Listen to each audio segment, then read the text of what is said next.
imi Mr. Chipanda iskwera musikonana na jobo tichiputana nejobo tichiti matiri iwopo tinongobuda popo andaiziva kuti fundo inaka yeupenyu inga ndakatambisa mukana dai ndakaziva haitungamirire inga dai ndakakoshesa chikoro fundo inaka yeupenyu usasombotambisa mukana dai ndakaziva izotungamirira mwana wa mai vangu koshesa chikoro taiti tichashandisa matarenda ende kumberi tichaenda andaiziya mukati metarenda munotodavo unezivo taiswera muzikona tichiti ndisu tozikona namo yacho nazoiwona ini handina kana chandakagona ini fundo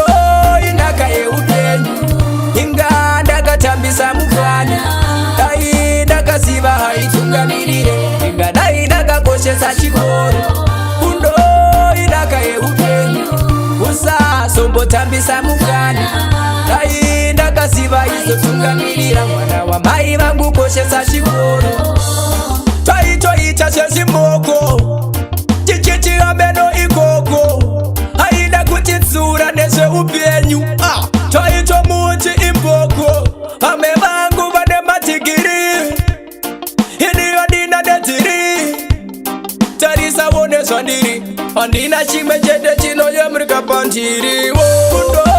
inaka yeupenyu inga ndakatambisa mukana dai ndakaziva haitungamirire inga dai ndakakoshesa chikoro fundo inaka yeupenyu usasombotambisa mukana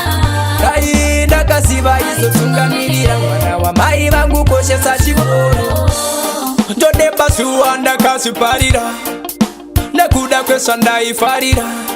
andaiziya ndichakumandawira mumatoke juwa maiwe vana vamai vangu koshesa chikoro munun'una wangu koshesa chikoro hadzadzi yangu koshesa chikoro chuwa chakakosha chikoro fundo inaka yeupenyu inga ndakatambisa mukana dai ndakaziva haitungamirire inga dai ndakakoshesa chikoro fundo inaka yeupenyu usasombotambisa mukana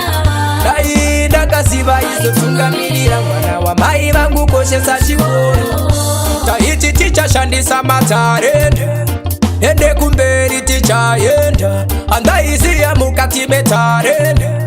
munotodavo unezivo